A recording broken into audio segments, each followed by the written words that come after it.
Like, she is a murderer, and you know she's a murderer.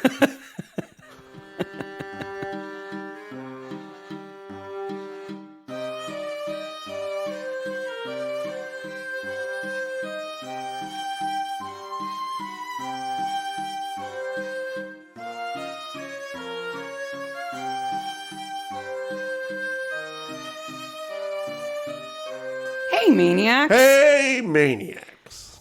It's Midsomer Maniacs. Midsomer Maniacs is a recap podcast dedicated to the ITV series Midsomer Murders. Each week, we dig through an episode of the show, including the murders, the mayhem, the loonies, and everything else we love. Like the Oblongs. I'm Mark. I'm Sarah.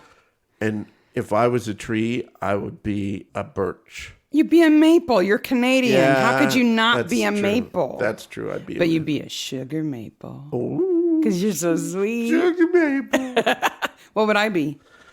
First of all, you're Sarah. I said that. You thought, did? Yeah, I thought. I don't know. I'm Sarah. You would be like a lilac because you smell so sweet. Oh, I thought you were going to say like a box shrub or something. No. You'd be some little squat thing. If you let your kids join cults, they're probably able to watch the show and listen to the podcast. If your kids can handle Jones's naked butt again. This is bearded butt. A scruffy butt. Yeah, it's scruffy butt. It's on camera a lot longer. And he sort of turns around. I gotta admit, I made sure that nothing showed. Did you watch it frame by frame real close? Couple of frame by frames there. Just to make sure that Jones bits weren't showing. Every time he showers, we have to see it, apparently. Yeah. That's all right. What we're talking about is episode 85, The Oblong Murders, season 14, episode 4. Oblong. Oblong. It's such a fun word to say. It is indeed. First of all, off the top, if you haven't seen our Acorn post, we have a code that's available, Midsomer 30, for you to join Acorn for a month for free if you want. Yeah, if you want. Yep. The other thing that we have to announce that I think is kind of exciting is I am starting the design of some new merch that is John Barnaby season merch. Yes, because all of our merch is based really on the first couple of seasons. Yeah, well, because they're oldies but goodies, Yep. right? I've got some ideas, but last time you guys came up with such amazing ideas that I even have a prize. Yep. I have done some 3D modeling to create some Midsomer Maniacs cookie cutters. Yes. It's like a cookie stamp. Yep. So if you were going to make like custard creams or like homemade Oreos or something, you could have like Midsomer cookies. Now, does it say Midsomer Murders or does it say Midsomer Maniacs? I have both. Okay. I'm not sure about giving away the Midsomer Murders ones. I don't want to infringe on anybody. But I'm doing a couple of other fun ones too. I'm doing like a badger from the crust, from the Midsomer Constabulary crust. Nice. I've got the badger, so a badger cookie cutter. Yeah, we're not selling any of this stuff. No, we're not selling the cookie cutters. No. But I thought if anybody had a good design for some John Barnaby Seasons merch, I will take those designs and the best ones, I'll send you a cookie cutter. Yep. So if you want a cookie cutter. Exclusive, limited edition, 3D printed cookie cutter. Yep. So there's that. Excellent. So this episode was filmed in October, November 2010. We're only into the last decade of the show. I know. 25th of May 2011 was when it was shown. 5.3 million viewers, directed by Rennie Rye and written by David Hoskins. This is not the first cult we've had in Midsomer. No, we had the New Dawn, I think they were called. Yeah. The Golden Horse, wasn't that? Something like that. Something like that from very early first season episode. I love that couple who wear the pyramids on their heads. They're my favorites. That ran the brothel. But this is the Oblong Foundation. Yes. They're a foundation. So I have a stunning fact about this episode. Okay. And as far as I know, this is the only episode where this is the case. Okay. Guess how many people in this episode have been in previous Midsomer episodes? 5. No. How many? Higher. Well, I know there's a lot. 10? 9. 9? I don't think there's another episode that has 9 people in it. Including Jack Crutch, who played Otis Piggott in Country Matters. Fact. Yes. He was so little. Yep. And now he's all grown up and being a hooligan. Yes, he is. We have Sophie Stanton. Do you know who that is? Oh, she's difficult to recognize because she was in Faithful Unto Death and she played Brenda Buckley and she wore these big nerdy glasses. That's right. But in this episode, she plays Josie Palmer, who's the barmaid. Yes. And she's way more put together. John Woodvine. Yeah. Who in this episode, he's from Electric Vendetta. He played the farmer who talked about rutting animals. In this episode, he only gets the name Commodore. Commodore. Yeah, they're not very creative with names in this episode. There's a guy whose name is just Krusty. Yeah, Krusty and Combover guy. Combover guy. Will Knightley. Mm-hmm. What part does he play in this episode? Will Knightley plays Max Fuller. Yep. Who gets killed right off the bat. Yes, and he's from A Talent for Life. Okay. Very first one of the very first episodes. Kevin Doyle is in Ghosts of Christmas Past. He plays the brother who kills himself. Mm-hmm. Greg Sheffield is in The House of the Woods. Yeah. Jack Crutch is in Country Matters, as we mentioned. Yeah, Greg Sheffield, in this episode, he plays the other hooligan whose name is Lee. Yep. He's also somebody who was a little boy when he was in Midsomer before, and now he's all grown up. Oliver Ryan was in King's Crystal. Mm-hmm. Jensen Freeman was in The Noble Art. Jensen Freeman he plays the reporter. He's uncredited. And Lee Esquith Coe is in Murder of Innocence, and he plays the Oblong cult bodyguard. The guy who goes, traitor, or something like that, with the too much gel in his hair? Yeah. Yeah, okay. 9 people appear in previous episodes. That's crazy. I looked through about 10 or 20 episodes and nothing even comes close to that. Most times it's like one or two people who are from previous episodes, but not 9. Well, and those are pretty spread out. Yeah. I mean, they're not like all from the same prior season. It's not like they tapped an agent who had a group of actors in their books that they just brought back. No. This episode starts with Max Fuller being stabbed. Yes. And we'll get to that, but we're going to kind of go over some of the players first, because you don't know anything about this. And they do. I love it when shows do this, where you get to the point where Max is revealed as to what part he plays in this situation. And you're like, oh yeah, that guy from the beginning. That's really good writing. That's who got killed at the very beginning. Yeah. But it's so clear that it's a woman who kills him. Yeah, it is pretty clear. Like, she's got bootcut jeans on. Yeah. Well, I guess I know the killer's a woman. Yeah. I knew that already. But they have a hoodie. And gloves. Yeah. So who knows who they are? They could be anybody. Anybody. And there are a number of women in this episode. Yes, there are. So let's talk. You want to talk about the Oblong Foundation first, or you want to talk about Midsomer Malum first? So let's talk about Oblong Foundation first. Okay. So the whole reason why we're brought into this case is that George's friend's daughter, Lucy, is missing. Is missing. And she was last seen with this cult, the Oblong Foundation. Who is less of a cult and more like a commune. Yeah, I mean, I think for the people who live there, yeah. And for the people who come in for the week, it's more like a retreat. Yeah. I mean, if they had, facials, it would be a spa. Yeah. It's like, hand in your cell phone, stay here for the week. Think about yourself. Appreciate yourself. Yep. Make some connections with other people, and then go home, right? Yep. But Jones has been on a training course where apparently he wasn't allowed to shave. No. So he has to go undercover. Jones has a beard. So their whole idea, and again, we don't go into a lot of detail about what this Oblong Foundation actually believes, other than that oblongs are imperfect perfection, and so are you. So it reminds me of a movie and then a short story called The Oblong Box, which has Nothing to do with it, but I'm always reminded of it when I watch this episode. The Oblong Box is a short story by Edgar Allan Poe about a couple who are on a ship and they move in really weird, mysterious ways, and the captain doesn't understand what's going on. And later on, you find out, okay, I'm going to spoil this Edgar Allan Poe story that's been around for hundreds of years. So I'm going to spoil it here. That his wife had died and she was in the box, and that the woman he was with was the maid pretending to be his wife because he didn't want to freak everybody out on the boat. Was his wife little?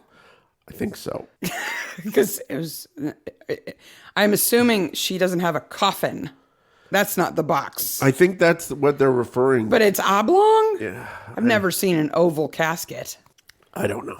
So I looked into oblongs as symbols. Yeah. Because clearly the writers needed to come up with something that would be believable but not nefarious. Oh, but right? somebody worked on a screensaver, man. Yeah, and a pretty good logo design, too. Yep. Yeah, it's pretty polished. I looked at a couple of sites that talked about shapes and symbols. Yes.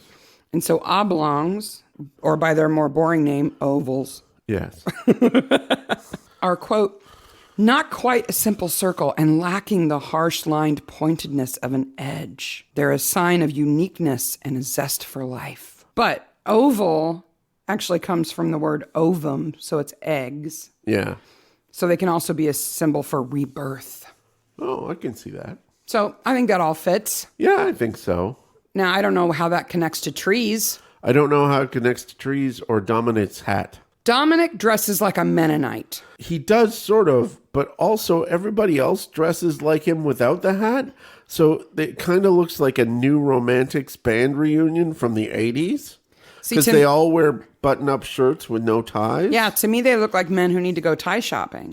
Yeah, I was like, is this Spandau Ballet? Apparently the women's uniform is just drab layers.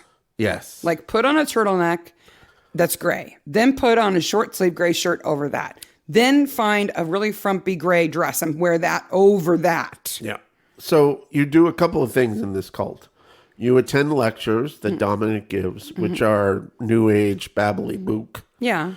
Self-help kind of things. And those can be inside or outside. He is a multi-lectural place dude.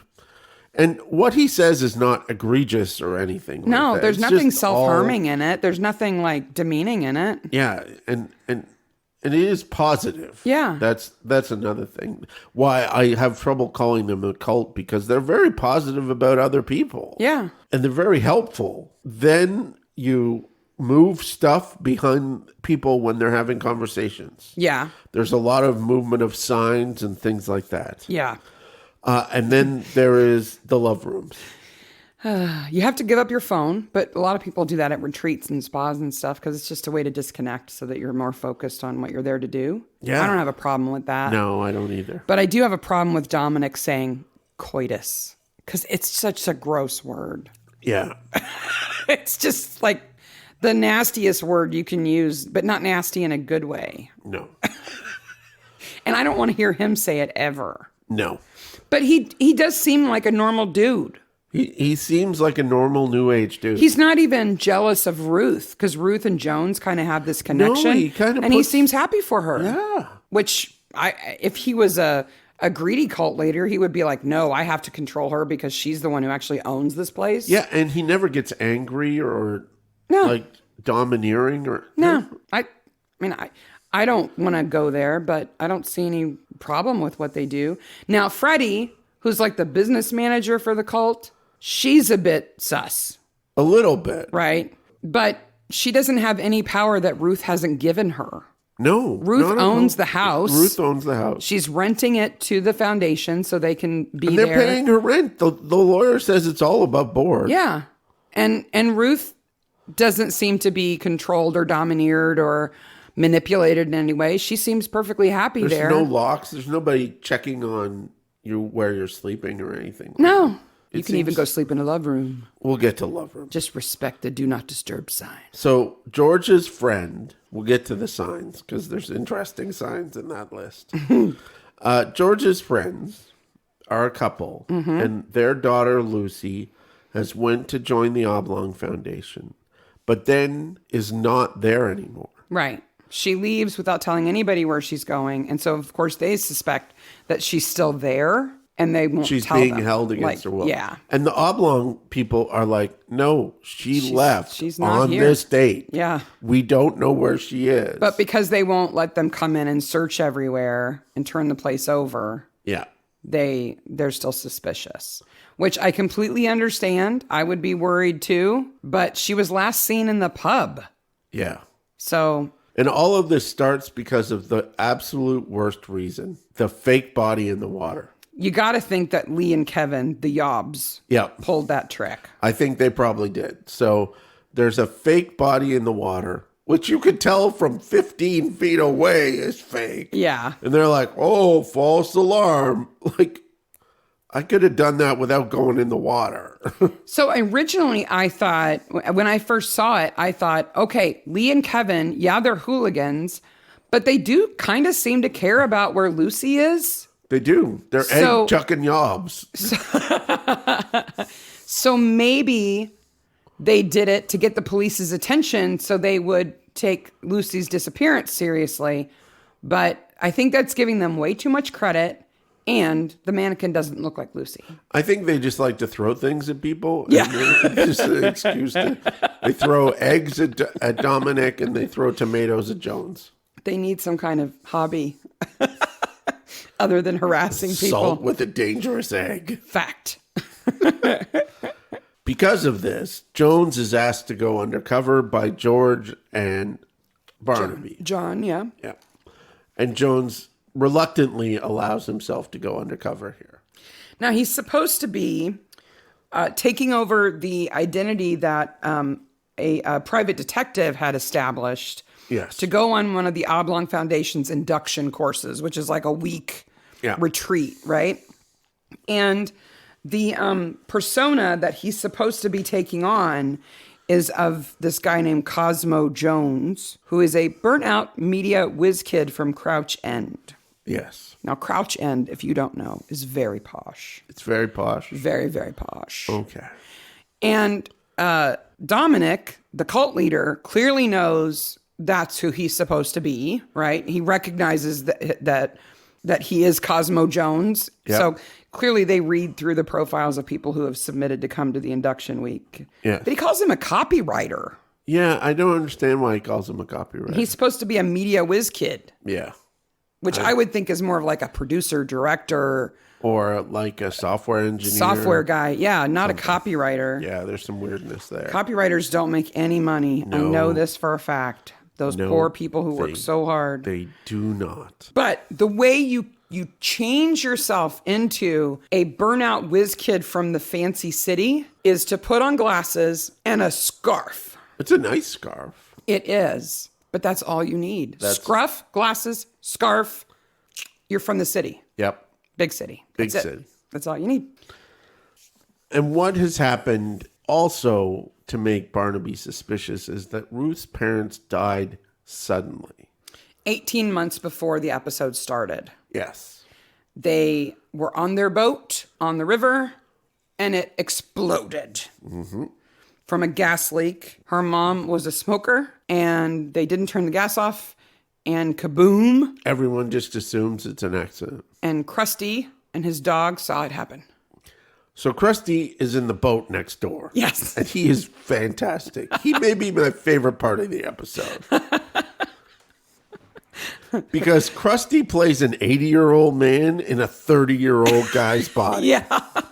They really should have got a much older person to play that role. They usually would have. But, you know, he's also, he grows one pot plant. Yes. So clearly he's like a drug addict. Yeah. Because it has like 3 leaves on it. Well, what's his dog's name? Wolf? Moose? Something. I can't remember. He's in his boat. Did you notice what he was reading? No. He's reading a catalog. I don't really he must be high if he's reading a catalog. Oh, yeah, when he's inside, the flashback from the night of the murders. Yeah. So he tells Barnaby that he heard on the night of the murders somebody come into the boat. Yeah, and down then the dock leave the and boat then leave. And he thought it was them. And then Ruth's parents arrive. And then Kabooey! Right. Now, did you notice also that if he was actually as close as he appears, that he would be dead in the back, in the flashback, he would be so dead. His boat would be on fire. He would be dead. Yep. He should have singed hair on one side of his face. And what I love about Krusty is he showed up for one day of work, he did his work, and then he is out of there. He's like, my name is Tom Fisher. I'm here to play Krusty. Thank you. And okay. They're Here's some like, dirty clothes to put on. We'll do your scenes, and you're done. And you're done. No lunch for you. Sorry. Nope. You're out. John suspects that the boat explosion is a bit convenient, considering that it results in Ruth inheriting Malham Hall and all of the money that the Oblong Foundation conveniently slides into. Yes. And then watch a news report on this. Which is George brings it on a DVD. It's on a DVD. He brings the gizmo cart with the DVD. Yes. And it's actual ITV news because this is ITV because it says so at the very beginning. Yeah. But I got to tell you, that's not how DVD players work. That when you press stop, it doesn't immediately go to bars and tone, which is what we're in Greenland now. Well, and it stops like suddenly, like it doesn't even finish the report. Yeah, those color bars, which are like a test bar. It's a test pattern. Yeah. It's called bars and tone, right? And that tone is beep. Yeah, is a set tone so that you know your audio is coming through, right? But that doesn't happen when you press stop on a DVD player because that would be the most annoying feature ever. Unless you're playing a DVD, beep all the time, beep. Put something in, quick, just play anything. I don't care. Play something. So that's the Oblong Foundation. Yes. Okay. No, the only thing. What? See, if you like Krusty, my favorite character in this episode is Combover Guy. Combover Guy, where's the free love? I was promised free love. Where is it? I hope they didn't, mislead us in their sales pitch. That's all he's there for. That is all he's there for. And when Jones and Blaze Ledbetter, clearly a reporter, she's not very good at pretending not to be, but he's not good at not being a cop either. When they sneak off together to pretend to go to a love room. Into love room number 4. So they can actually go and look at Freddy's room. He follows them. He's like, room for one more? Like, ew. Yeah. No, Combover Guy, back off. So the idea is you put a little sign on the door that says what is available. Right. Right? Did you see what was... Males only? Males only was one of them. Uh-huh. And then Do Not Disturb. Do Not Disturb was another one. That's the one that Jones and Blaze picked. Right. And then there was one that said singles something? It says singles welcome. Oh. So I guess if you're... A couple? Or you're one person? Maybe, yeah. But like... I've never been to a free love retreat. So. But how does that work? Like one person goes in there, puts that sign up and just waits? Well, hopefully... And you don't know who's in there? You open the door and it's Combover Guy? Hey. No, sorry, wrong door. Bye. I'm hoping at least more than one person is in there and they're okay for other single people to join them. Okay. But the sign that's most upsetting. I'm such a nerd. I'm like, what are the logistics of these love rooms? Yes. I need to understand this system. The final sign is come and join us. Oh, that's the opposite of Do Not Disturb, huh? Yeah. That's anybody, everybody. Yep. Us. Combover Guy. Yep. Come on in. And then there is the rumpy, pumpy thumping in the back. That's, yeah. Somebody had to make that noise. It's too much. Yep. But I love Combover Guy. He's fantastic. He has an arc. An epiphany. Yeah. And he cuts off his comb over. He does. And I think that Combover Guy grows. He says, I'm more Bruce Willis and less Arthur Scargill.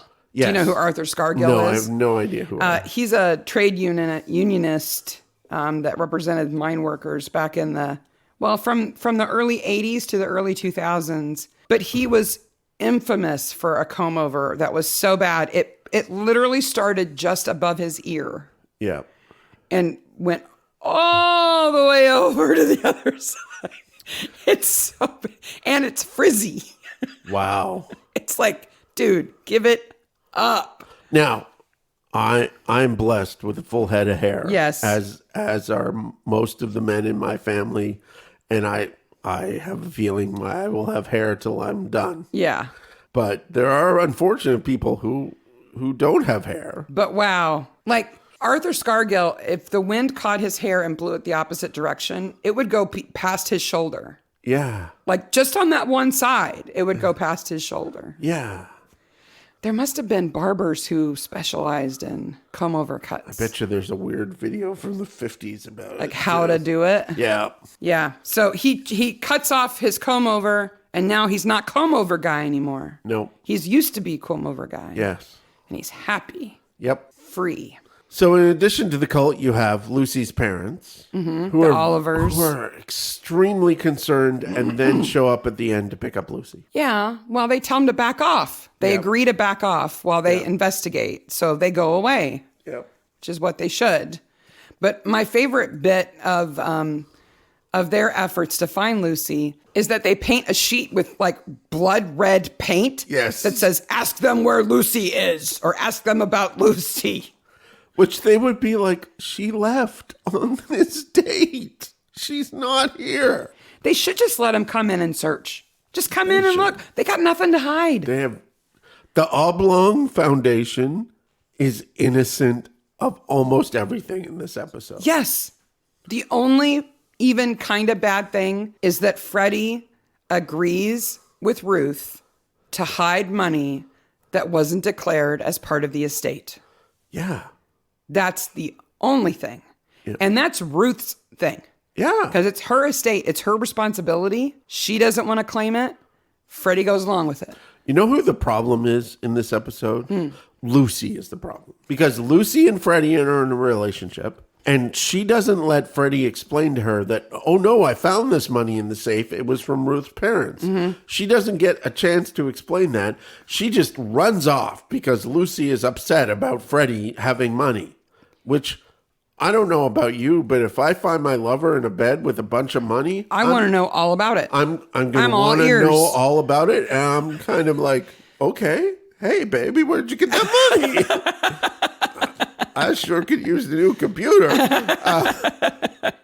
And then if she had went to her parents, none of this would have happened. Well, you can't say that. Well, Freddie wouldn't have died. Freddie would not have died. If Lucy had called her parents, Freddie would be alive. Yeah. Lucy is the evil person in this episode. She's got a bad haircut. Yes. And she doesn't even have a good reason for not calling her parents. She disappears without telling. And she's with a friend in London. Who is a friend in London? All I know is that if she had bothered to pick up the phone, Yeah. Freddie would still be alive. In addition to all this machinations, there is the Psych saga. We get Psych Cam. Yes. First ever dog cam. John's taking him for a walk, and we get Psych Eye view Yep. of other dogs, and it's super fun. It is. Sykes is awesome. Well, apparently he's not too awesome because he needs a minder. He can't be left home alone all day. Well, he's a bit rambunctious in a couple of areas, including what he does with other dogs. And digging in the mud. He's mounty. Yes. He's a little humpy. He needs to go into love room number 3. Come join me, dogs.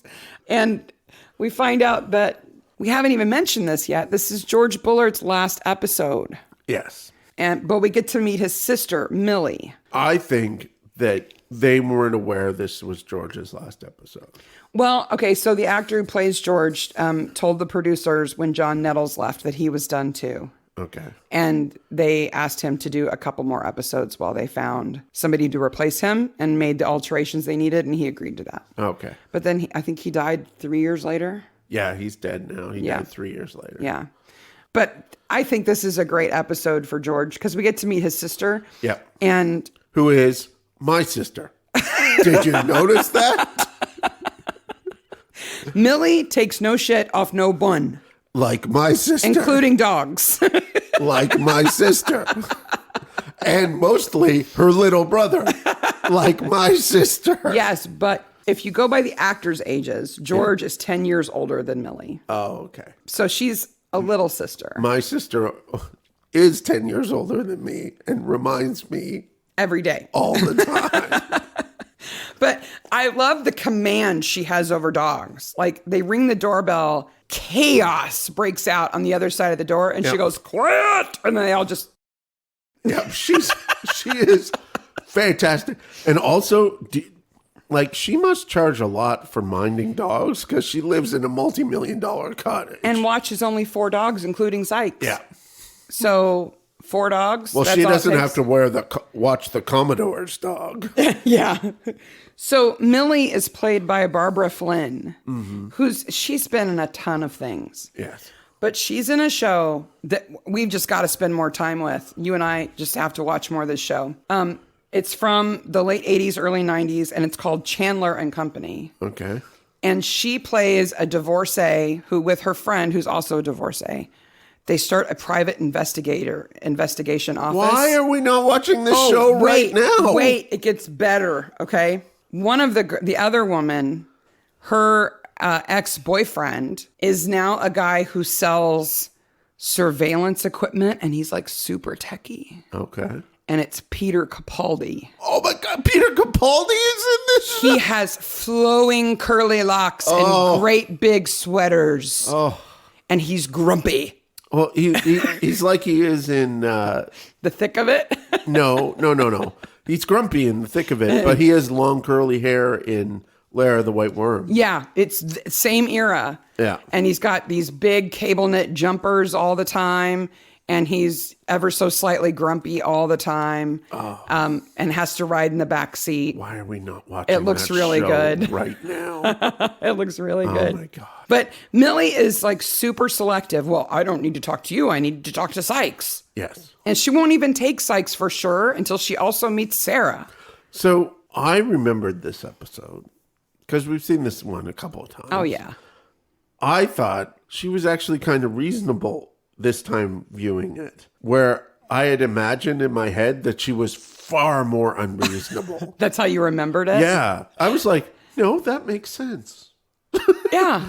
It makes sense that she wants to know like whose dog it is, that they're going to pick him up on time, and that he behaves well with the other dogs. Yeah, that all makes sense. Yeah. I thought she was completely unreasonable and crazy. Like no. She seems to accept dogs for being dogs. Yes.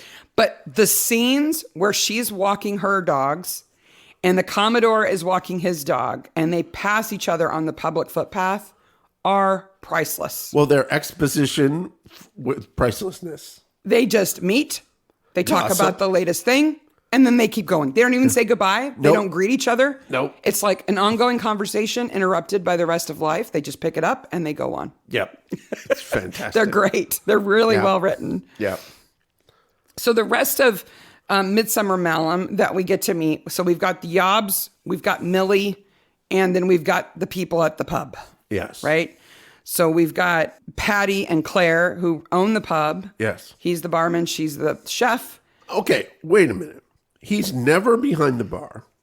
He doesn't fix the gas thing. And he always has a drink in his hand. Patty is a customer, not an owner. He is not good at running this pub. He is not good at running. That's clear. And that's why they need Josie, the barmaid, because she actually does that job, right? I have a feeling that Patty was running the pub into the ground. Mm-hmm. And then Claire came along. They got married. Yeah, and she saved it. Hence the whole plot of the episode. Yes. Right? But Patty and Claire, they don't go together. No, they don't. She's like fancy chef and he's a layabout. Yeah. He loves her. Yeah. What he says at the end is when she's getting ready to kill them all, he's like, I guess I'll just die with you. Yeah. But I don't think that's because he's so dedicated. I think it's because he just can't be bothered. I guess I'll just die, go out in a blaze of glory, whatever. No. If that's what we're doing. No, I think he loves her. But he's so lazy that he didn't do the one thing she asked him to do, and it foils her complete plan for self-annihilation. The man is lazy. Yes. And it's not dismissed that his name is Patty. Like there is some, like I said, the naming of people in this episode is pretty bad. Yeah. Like, it's amazing that Dominic's not called Cult Leader. Yeah. That his name isn't Oblong McOblongson. Like he's... Excuse me, Cult Leader. Can we... Yes. Beneful Father. Yeah. Oblong. Sir Oblongness. Hi, Oblong. Holy Oblong. Going back to Millie, I looked into exclusive dog minders. Yes. I couldn't find any individuals like her who are well known and snobby about what dogs they take. But of course, there's this big uptick in dog hotels. Yes. And doggy daycares all over the place. Yes. And there's a lot of them in the UK, of course, because especially around London, because people live in the city and they want their dogs to have a little bit of a break. And looking at these luxury dog hotels, I realized that I had a problem. And it wasn't a problem with the hotels. It's a problem with me. Okay. I am a broken human being. Why are you broken? Because one of the things they all advertise is that when you put your dog up there, they get their own little room. Yes. And a lot of them have rooms that have like kind of human amenities. Like they have like a little twin bed. Yes. That's made up with sheets and a blanket because a lot of dogs like to sleep on the bed. They sleep on the bed at home. Yeah. It makes them feel like they're at home. They also feature webcams so that you can see that your dog is okay. Which right? I understand if you're worried about your dog. But when you see a screen on a website that is broken up into 10 or 12 CCTV feeds of small cell-like rooms with little twin-sized beds, you just wonder where the kidnap victims are. Yes. At least that's what I thought. You are broken. I'm looking at this as like 10 live feeds of these little suites. Dog nappers. I was waiting for the girl to come, crawling across the floor. Help me, because, every crime show would have that. Yep. Oh, and they all have different themes. Each room has a different theme. That's not creepy. Yeah. Yeah, it is. It is creepy. And then you see the little patch of fake grass over in the corner in case they need to go at night. And you're like, yeah. Oh, you're a depraved kidnapper. Yeah. Making your victims pee on fake grass. I'm so broken. And that's everybody in the episode. And as we said, the lady who runs the pub is the killer. Claire. Yeah. She has such a stupid motive. She does. And we'll get to motive. But there are a couple of other things that I want to talk about. Nudity, orgies, and ritualized flagellation? Yes, that's one thing. So the Commodore is at the pub. He's always at the pub. I don't think he has a home. I have a question. When do I get to walk the dog to the pub, sit in the pub all day and talk about orgies, and then walk home? Because I'm ready for that life to start. I don't think you're there yet. I'm just going to say it. Plus, what's your rank? Are you? I don't really have one. Are you a lieutenant? No, I think I'll just go Captain? by Commodore. You just call yourself Commodore? Because Commodore is one of those weird ones where you're not really sure what it is, but it's like Esquire. Yeah, it's not Ensign, right? It's not some guy down in the machine shop working on the engine. Yeah. Commodore is up in the bridge, but you don't know what he does. He's not Captain. Yes, it's Commodore Bell. Oh, like the computer? Yes. Like the old Commodore computers? Well, when you get a shooting coat and a golden retriever, we'll talk about it. Oh, he's got a boxer. He has a boxer. Named Bo. Bo. As in beautiful, right? But he knows all about the ritualized flagellation. His eyebrows go up like, hey, when's that going to start? And we also have a lawyer in this episode who I don't really understand, Susan Crane is her name. It should be Susan Exposition because that's all she does. Well, she's been in another episode too. Yeah. Well, everybody has been in other episodes. I know, but that's what solicitors are for in Midsomer. Yeah. Either they're helping to hide evidence because they're actually a character in the episode, or they are exposition at a desk. Yes. Right. So let's get to the important part of this episode, which is Jones's ass. Well, let's talk about Blaze. Okay, so Blaze comes on pretty strong to Cosmo. Yes. right away. Because they both have big scarves. She's like, oh, you're like me. You wear a big scarf too. Yes. I'm not trying to hide behind this giant scarf that's longer than my skirt and my coat combined. And this is clearly a relationship that ITV is fostering because, and I'll post this in the show notes. I didn't use this image, but there is a promo image of Jones in the shower with a towel over his front. He's turned around and Blaze looking over her shoulder at the camera like, I saw Jones's junk. Okay, that has nothing to do with making us think that this is a relationship that ITV wants to foster, and everything to do with, hey, viewers, in this episode, you get to see Jones's junk. That's true. That's true. I'll give you that. It has nothing to do with her. Yes. In the last episode, he said butt plug, and this time we get to see his butt. She said it again. And never the two shall meet. No. Poor man. So she works for a tabloid in the big city, which is, almost 40 minutes away. And you know instantly she's a reporter. Oh, gosh, yeah. Because she's asking as many questions as Jones are. Yeah. They're not very good at undercover. They're both kind of sucky at it. Well, and, she's smart, though, because that's exactly what I would do. You go to something like that where you don't know anybody. You would find somebody who you think is most likely to be useful to you. Yeah. Who looks like somebody familiar, that who is similar to you. Same age, roughly. Yeah. Like, she's not going to hang out with Combover Man. No, because and I think Jones comes across as being skeptical too. Yeah. He's making the right facial expressions. Yeah. So she gloms onto him. Yeah. And she made the right choice. Yes. You give her that. She did. But she is exposed by Freddie.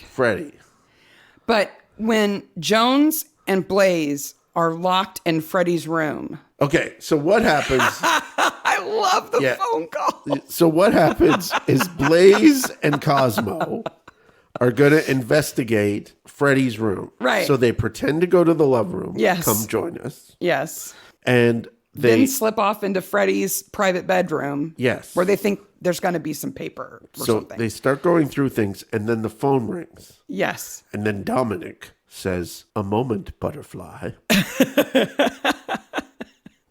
And leaves his girly girl to go answer the only phone in the place?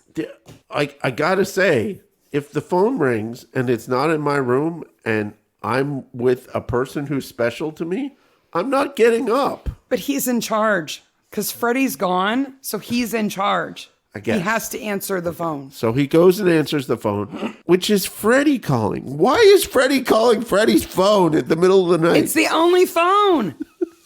And she wants to talk to Dominic. So she talks to Dominic. Dominic's like, there's no body, so there's no crime. So what she's saying is there's an undercover reporter there. Yeah.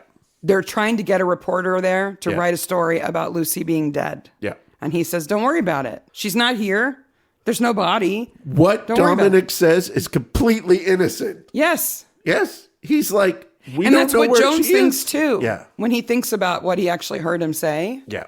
But then Dominic Dominic heads leaves. out and locks the door behind him. And then Jones and Blaze are stuck in the room. And so he calls Barnaby. In the middle of the night. Mm-hmm. Yeah. And Barnaby's like, how can I get them out of there without actually having to get dressed and leave the house in the middle of the night? I know. I'll call the number again and pretend to be Russian. Yes. And that is the operative word, because all he does is pretend to be Russian. He says, "Do svidanya, babushka, spasiba, huh? Yes? Which Babushka? translated means... Grandmother, headscarf. It means both things. Thank you. Please. What? Which is kind of what Dominic's face is like. What? Yes. And meanwhile, They Blaze sneak and out. Jones slip out. Yes. Right? But I just love that call. He's like, hello, spasiba, babushka, do svidanya. Huh? What? Just enough distraction for them to make Again, their in my move. mind, this went on far longer than in your the memory, past, you in my remember them being memory. stuck in there a long Yeah. time. Yeah. Then, and I think that this needs to be talked about, because this is my problem with the writing of the episode, is that Lucy shows up and no one freaks out. Well, before Lucy shows up, you've got to answer a question for me. Yes. Because you're a man. Okay. Because as a woman, Okay. I cannot figure this out. I'm a dude. Okay. The night when Jones is in the dorm, Yes. talking to Combover, Oh, yes. and Ruth comes in to put the moves on him. Yes. He is taking off his underwear Yes, like he a woman is. takes off her bra without removing her shirt. What is he doing? He's taking off his underwear so he doesn't need to take off his robe. And then he just throws his dirty drawers on the bed in the middle of a communal sleeping room and leaves. But why is he doing that? I don't know, but Then he heads off with her in a robe that doesn't even go to his knees and a t-shirt, and that's it. yeah, I was like, Like, is he taking them off so he can put on pajama bottoms without underwear on? I think so. But shouldn't he have done that? Okay, the thing he should not have done Is throw his dirty underwear on the throw bed. his dirty underwear on the bed. Oh my God. I knew that would bother you. There are so many things wrong with it. You're about to go sleep on there. 2, there are other people in the room sleeping there. And he does it right in front of another dude. Like, it would smell. It's better than, I mean, no. I guess it would be better if he threw them on the floor under his bed, maybe, but I just love the maneuvers he's making to get them off. I watched it twice because I was like, did Jones just throw his dirty underwear? Oh! He did, Jones. Wow. So Lucy shows up and no one freaks out. Everybody knows that everybody is looking for Lucy. I think they do kind of freak out, but it's difficult to tell what part of the freak out is, oh my gosh, Lucy's back. And, oh my gosh, Lucy's covered in blood. You can't really separate your reactions from those. I just think it didn't come out very well. She says that she's been in London, that she just needed a break. With a friend. And apparently couldn't be bothered to tell her parents that she wasn't dead. No. Why does she come back when she comes back? Oh, there's no reason at all except for she missed that Freddie loving. Okay. But then she found Freddie dead. Yeah. And then touched the wound with both hands. And Jones's underwear. You would grab her shoulders. You would put your hand on her neck. Yeah. You might even roll her over. Yeah. But she has a stab wound in the middle of her back, and Lucy has blood on both of her hands. Yeah. So the only way that could happen is if she put her hands on her back, to stop the bleeding. But Freddie has not long been dead, so I guess maybe that's what she did. Maybe. I don't know. Anyway, Because when Lucy comes in and finds her, Claire is slipping out the other way, so she's still warm. Yeah. So maybe she put her hands on the wound, or I don't know. Getting back to what we started with, which is Jones's naked body. I have some problems about the shower and bathroom facilities in this place. Uh-huh. Okay. It's a locker room. Literally. The Oblong Foundation didn't do anything bad, but they could put up a curtain. Okay, so here's another dude question then. Men's locker rooms. Yep. Would they have curtains up? If it was a public space like this, normally, yes. It's not. Like if you go to a Y, they would have curtains there. Right, but this isn't a public space. It's inside a private house. I don't know why they'd have a locker room in the first place, but... And why is she in there, and why is no one else in there then? She's in there because Blaze is rude. Yes. That's why she's in there. Because if those roles were reversed and she was in the shower... Oh, Jones would be right out. Yeah. And I think she's right out. Oh, I think she's right out. I absolutely do not like that she does that. No, I don't like it either. It is not no bueno. And then she's revealed as a writer and then disappear. For a tabloid. Yep. So that explains why she's so yucky. Yeah, but then she just disappears. But that's one of the things that end story. There's no.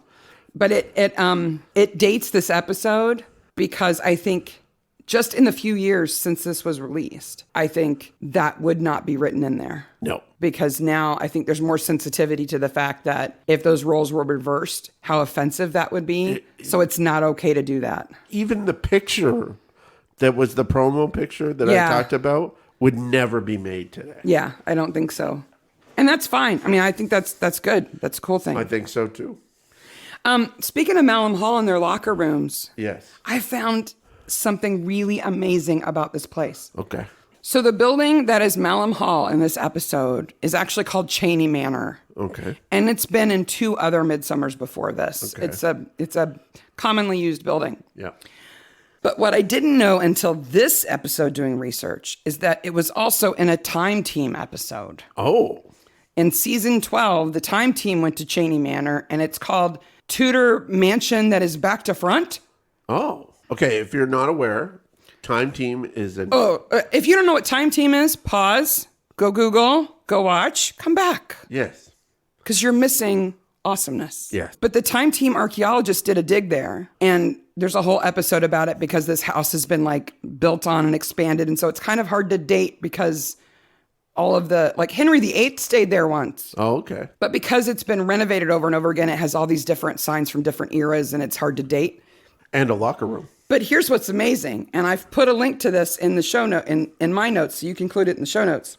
There's this group called Wessex Archaeology, and they have a whole report about the dig that Time Team did, their part in it, and the implications of what was found. And then their job was to, because we've always wondered when we watch Time Team, like, they've got 3 days to find out. On Sunday night, do they just fill in the holes and walk away? Yeah.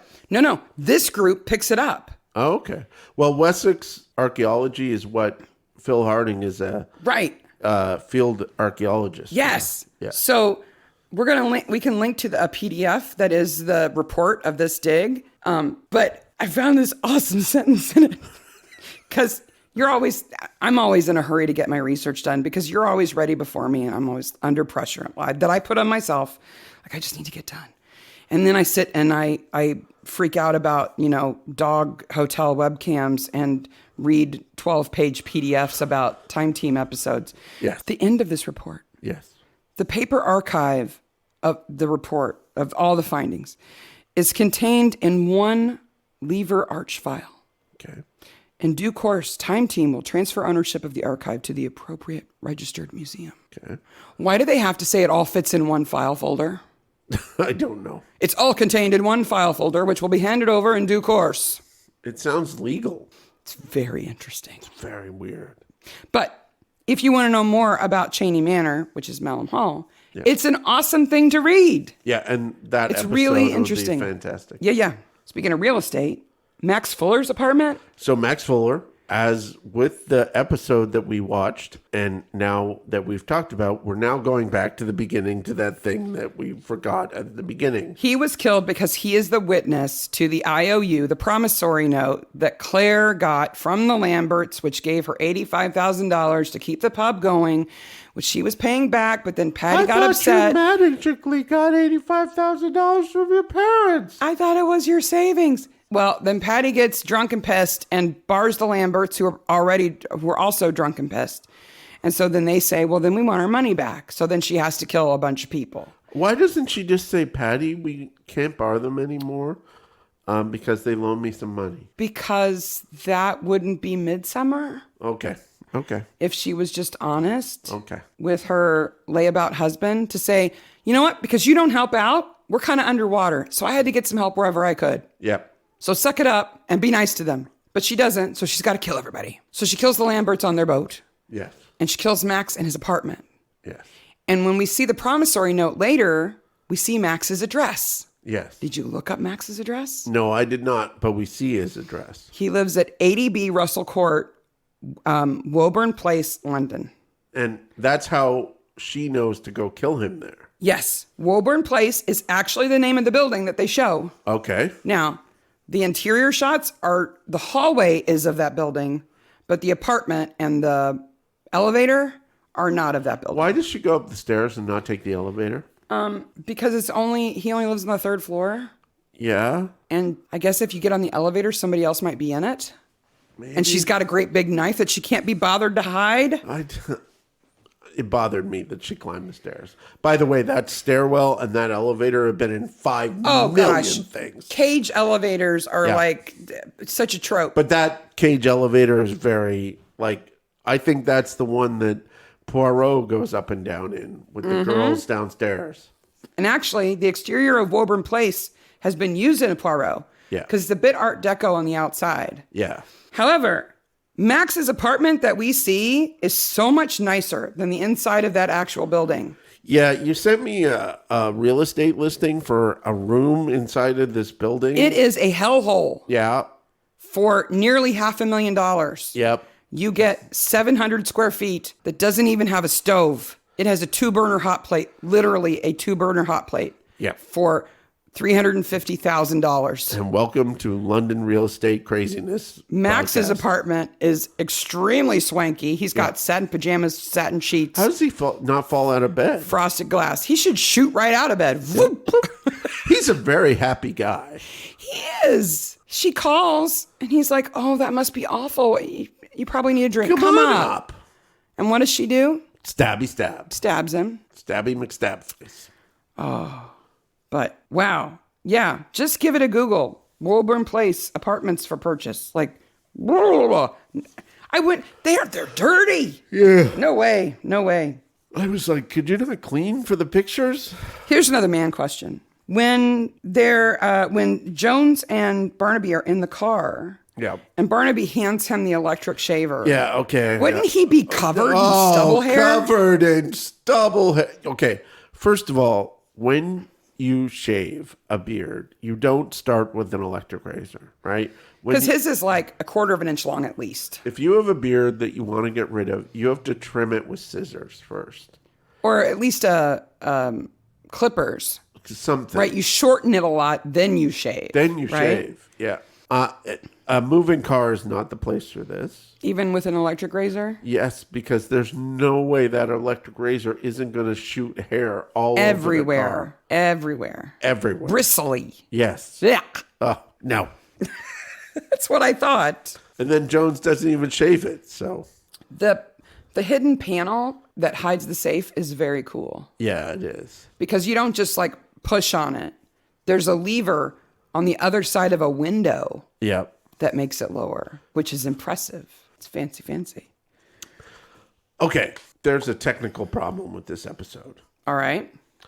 The technical problem with this episode is that Legal Contracts for You supposedly provides this IOU. Legalcontractsforyou.com. Yes. Now, they open up the computer of her parents. And there's a folder called Loans. Oh, wait. Before that. It's Windows XP. It's Windows XP. And I would have to tell you from experience, at no time did Windows XP search ever work this fast. Maybe if you keep your laptop in the attic, it works faster. I don't know. They use Windows XP and they find more of the promissory notes. And I love how she's like, is there more of those promissory notes? Yeah. Do I have to kill more people now? Is this the only copy? Because if there's more copies, I got to go hunt those people down too. Also, CCTV in London would have spotted her all over that building. But she had a hood on. It doesn't matter. That hides everybody. I looked into whether propane rises or stays low to the ground when it's released to the propane gas. Yes. And it stays low to the ground. Okay. So Claire opens the valve and then kneels next to it. I don't know why she does that. Nope. But she's maybe 3 feet away from it. Yeah. Right? With the lighter. She would have passed out. Long before that. Within, I don't know really how tight the space really is. Also, they know she's the murderer, so they don't go over with backup or anything. Oh, never. No, it's and Midsomer. They have this whole conversation with Patty before they go find her. Like, she is a murderer, and you know she's a murderer. Oh, but she overhears them outside, right? So then she goes into the shed. Because that's where you go when you're trying to get away, is you go to the shed. I guess. What was she going to do? Was she going to blow herself up? Boom, baby. Big boom. It's a big explosion on Midsomer. The boat. The boat. Yeah, that's a big explosion. Yeah, there's flaming flotsam. Yep. But in the end, George says Tom was a hard act to follow. He was. And you're almost there. And George and his sister walk off into the distance. With their dogs. It's very nice. It's very nice. You don't know it's George's last episode, But once you do, you think, yeah, that's a good way to end his last episode. It works. There's only one thing about that I think we haven't talked about. Okay. And that's about how, so Patty is a crap husband. Mm-hmm. And Ruth's parents are kind of crappy too, right? Yeah. But Jones, who goes undercover and forms a relationship with Ruth, who obviously wants to get close to him and obviously wants to share things with him, he is top notch in that he is professional. Yep. When she finds out that he's a policeman. Yep. But he is... Even when he's undercover, he doesn't take advantage. Does not take advantage of her and talks about it with Barnaby. I thought that was really good that he said, I'm beginning to feel uncomfortable. Yep. And it's good that Barnaby tells Ruth that. And it's good that Jones says, it's unfortunate we met like this too. But she still slaps him. She still slaps him. But I understand why she does that. But later on, she doesn't slap him. It doesn't mean that they form a relationship. No.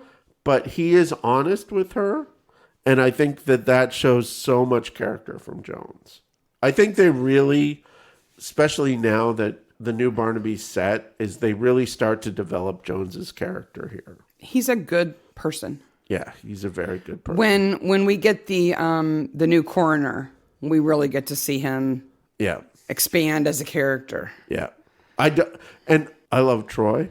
But I don't think Troy would have acted as gentlemanly in this situation. I don't think Troy would have successfully gone undercover. I don't think so either. I don't think he would have even got to that point. He would have bonked that reporter in 2 seconds. No, I don't think he would have got there. I think he would have ruined it in the first induction meeting. That's true. He would have been like, bullshit or something. And Scott would have got a cough and then disappeared. So. Yeah, well, that's what Scott does.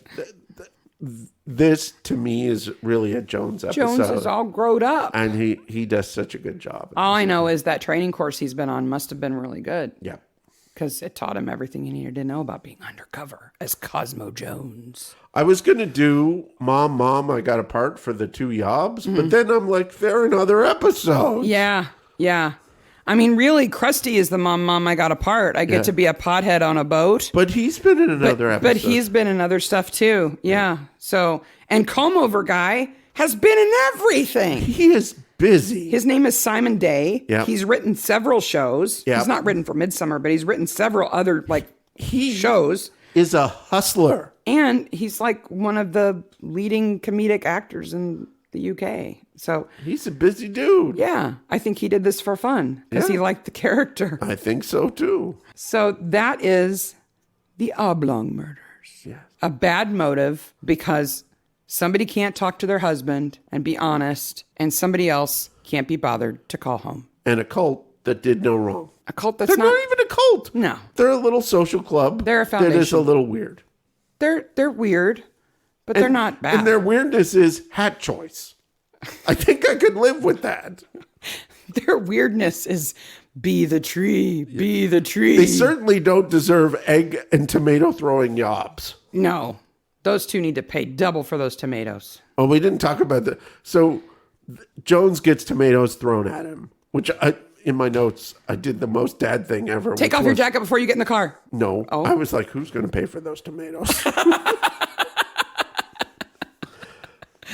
But he gets in the car, and then you pointed this out to me. There is a scene shot on a potato. A potato camera? It's just one shot. It's really bad. All it is to imply that Jones was looking at Ruth as she looks at the letter. If you're curious, and you're watching on Amazon or on Acorn, it's at 28 minutes, 39 seconds. Yeah. He's in the little Kia with Ruth coming back from the post office. By the way, we have that car. At 28:39, we get a shot of Jones he's in the car he's driving, and there's fields and scenery going by behind him. Yep. And the footage quality changes utterly for 5 seconds. It literally looks like cell phone footage. Yeah. And then it goes back to normal. Yep. I don't know why.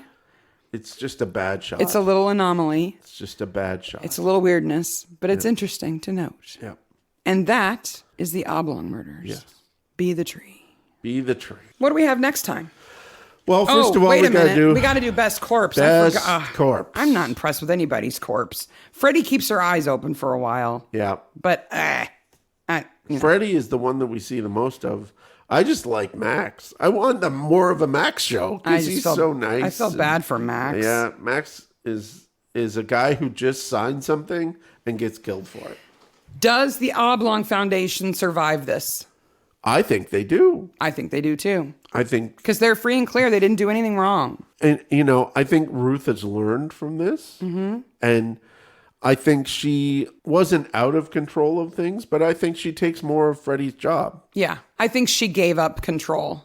Yeah, because she didn't want to deal with it. Her parents had blown up 18 months ago. Yeah, she's dealing with a little trauma. But now she needs to step up. Yeah. And take ownership of what's hers. I think that's absolutely cruel. Blaze is going to write one heck of an article for her tabloid. Oh my gosh. Jones's buns are going to be on the front of that tabloid. Undercover cop and his buns. Jim and Mary, I really hope they come to terms with Lucy's sexuality, because that's the implication, is that they don't understand that Lucy's gay. Yeah. And that she couldn't talk about it with them. And that's why she didn't go home when she got upset. She went to her friends instead. And I hope that they've learned that they should overlook this. Will Patty keep the pub? Well, Ruth is going to... That IOU is going to be forgotten about. Yeah. Okay. So Patty has the pub. Patty and Josie could make a go at it. I think that Ruth should tell Patty to take a hike and let Josie run the pub. Because Ruth owns the town, basically. Yeah. Yeah. So I think she owns the pub. Oh, I think she owns the pub too. At least she owns the land the pub is on. Yeah. Combover guy lives happily ever after. Maybe he meets a lady. I think he meets a fun lady when he gets back because he has more confidence. I think Krusty is happy on his boat. I think Ruth can give Krusty a new boat and a few more plants. And I think Dominic goes on running the Oblong Foundation. I think he does too. Yeah. Probably writes a book. And Millie has some dogs. Yeah. Millie and George. Yep. Siblings happy ever after. Yep. The end. And the Commodore keeps walking his dog. Of course he does. Yep. Him and Bo out taking a walk. That is the Oblong murders. So I have a question. How many years before I get to do the Commodore thing? At least 15, I'm sorry. 15? Yeah. Before I can do the Commodore thing? Yeah. Oh. And you need to find a pub within walking distance. Oh, and a new dog, because our dog won't be around 15 more years. Nor would she be willing to walk to the pub with you. She's not willing to walk across the room. Unless there's food involved. Well, Bo does get a sausage every day. He does. She shares it with Sykes. Yep. Love is in the air between Bo and Sykes, maybe. Woo! She's a big dog. Yep. And Sykes has got his eyes on a girl at the doggy daycare anyway. Yes, he does. What's our next episode? Our next episode, oh boy, is a doozy. It is The Sleeper Under the Hill. Ley lines, maps, churches. The next stone few episodes circles. are super good. Yep. We get kind of warmed up with the cult. Yep. That's not really a cult. And then we get more and more crazy for the next few. I think they did a really great job. Like the last season of Tom Barnaby, we talked about that there's some problems. But we get Oblong Murders, Sleeper Under the Hill, Night of the Stag, all right. And Night of the Stag is distasteful. There are some problems with that episode. But it's purposeful. But it's supposed to be. It's not distasteful because they don't know what they're doing. If you remember, an individual is killed by a machine that shakes trees. That is fantastic. It's a way to die. Yep. So until then, if you have any ideas for merch designs, something that you want on a t-shirt that is from season 14 on, please send them along. It doesn't have to be a sketch. It could just be an idea. And over the next few weeks, we'll take those and I'll come up with some stuff. And if you contribute a good idea, I may send you a unique 3D printed Midsomer cookie cutter. And I gotta say that we have seen an increase lately in number of interactions and views and all that good stuff. And we We love every single one of you. You are all fantastic on Twitter, Instagram, email. We get emails and messages and stuff like that every day now from people who say the nicest things about what we do and take time out of their busy day to listen to us. And we really appreciate that. We can be found on Facebook groups for Midsomer and Acorn also, and the subreddit, which we run, as well as Twitter, Instagram, and email. All of that is at Midsomer Maniacs. If you listen to us on YouTube, subscribe, and ring the bell on the podcast, I'm going to tell you something. I want to get to 1,000 subscribers, not for any monetary reason. The reason why I want to get to 1,000 subscribers is because if we get to 1,000 subscribers, we're at like 460 now or some crazy number. We got a ways to go. Yeah, we got a ways to go. If we get to 1,000, we can have a community page on YouTube where we can post information and things like that. Yeah, that so would I be can fun. post the show notes right on there and things like that, and have more chance to interact with you guys. So even if you don't listen to us or watch us on YouTube, go to YouTube and follow us. Subscribe to the channel. Subscribe. It's so not we can a have money that community thing. space. I want to get that community space, and the same thing goes for Instagram. If we get to a certain level on Instagram, you'll be able to just swipe on my stories and go right to the episode. So all things that make it easier to have community.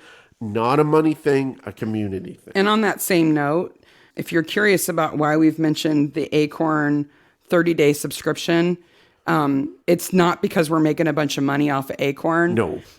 It's because in exchange for doing that, they gave us access to a bunch of behind-the-scenes photos from older episodes, and that's just such an awesome resource. Yeah. And we're able to use them in our show notes and stuff like that. And They gave us a little money. Not a whole bunch of money. Very little. Not a whole bunch of money. Very little. That's not why we agreed to do it. No, it's not why we agreed to do it. If it means that a few people get to watch Midsomer who've never seen it before because they get the free thing even if they quit after the 30 days, that's fine. And we get some cool behind the scenes pictures of things. Yeah, that we get to share. Yeah. So it's a resource. It's not a money making deal. Yep. So now that we've said all that, so much. You guys are amazing.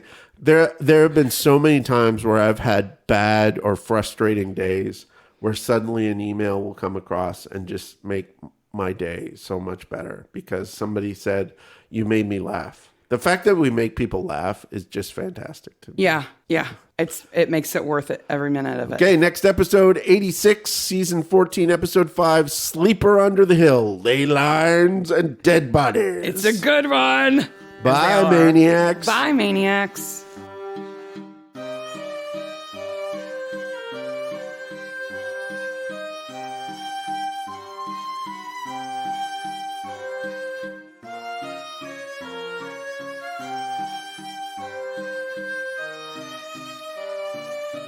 Yeah, oblong is just fun to say. Oblong. Yep.